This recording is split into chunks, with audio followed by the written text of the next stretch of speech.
Hey everybody, it's Josie. Welcome back to Cedar Creek Homestead. Well, today I've got my supper on. I'm going to have pork chops and mashed potatoes and gravy, corn on the cob, and sliced tomatoes. And I'm going to fix a little bit of a dessert for us to have and probably share with the neighbors. And we're going to make a simple dessert. Takes just a few ingredients, and I'm sure most of you have heard of it. We're going to make a dump cake. There's all kinds of variations on the dump cake.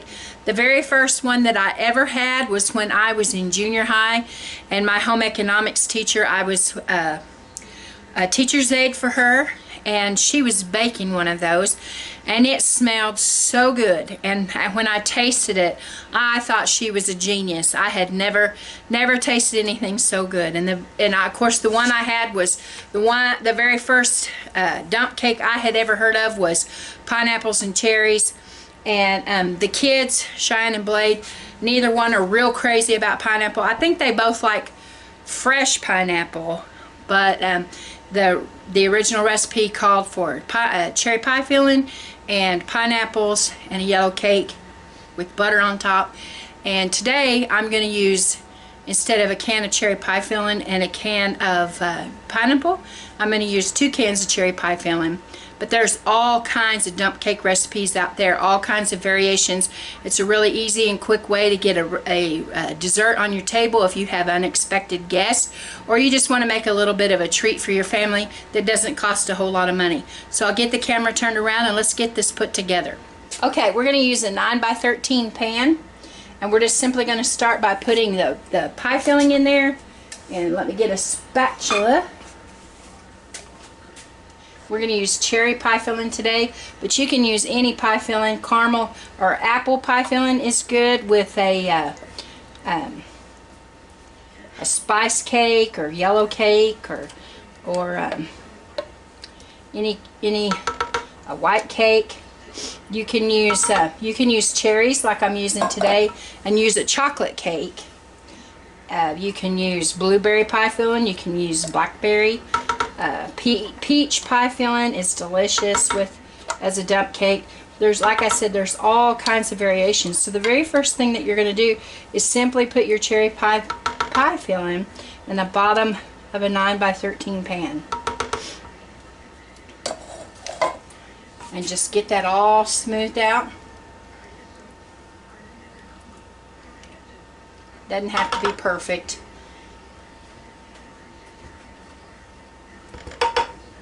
And the next step is you're just going to take a yellow cake mix from the store. You can use white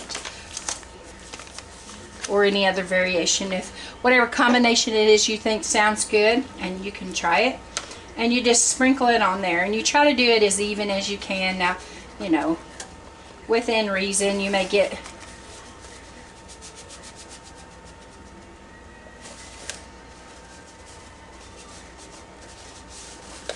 I'm going to just dump this out, and I'm just going to simply take my fingers. Y'all, maybe I'll use the butter knife. I'm a country cook and I've got clean hands, but for the sake of this, I'll use the butter knife. And you're just going to kind of get it covered like that. Okay. The next thing you're going to use, and this is going to sound horrible, but you're going to use 2 sticks of butter. Now here you have the option of slicing your butter up like this, little pats, and putting it all over the top of the cake, or you can melt it in the microwave and pour it over the top. It's going to be the same either way. And you'll say, well, it's not covering all of your batter, but it all works out in the end. You'll see. This is really good. I would say this is somebody's quick version of a cobbler. We know it's not cobbler, we know it's cake, but still, I think I don't really know where the recipe originated from, but I would say somebody just was thinking of an easy way to make something good and tasty, and they come up with something good, I'll say. And the variations, same with poke cakes, that you can make. All variations on those are great.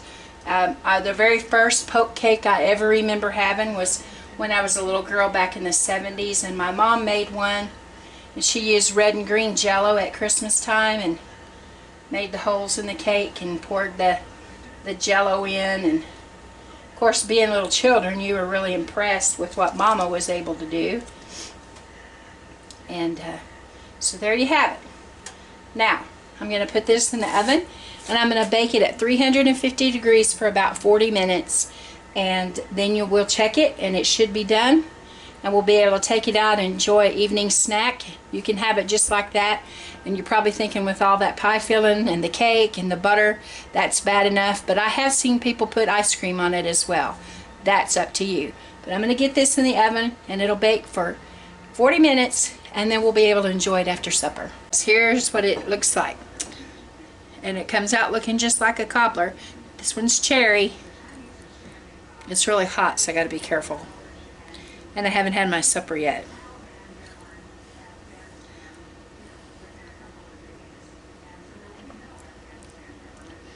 And it tastes really good, just like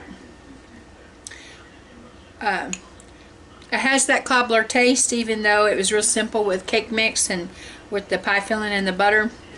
And I think you'll find that any kind of fruits that you use like that would be just delicious fixed and an easy little dessert.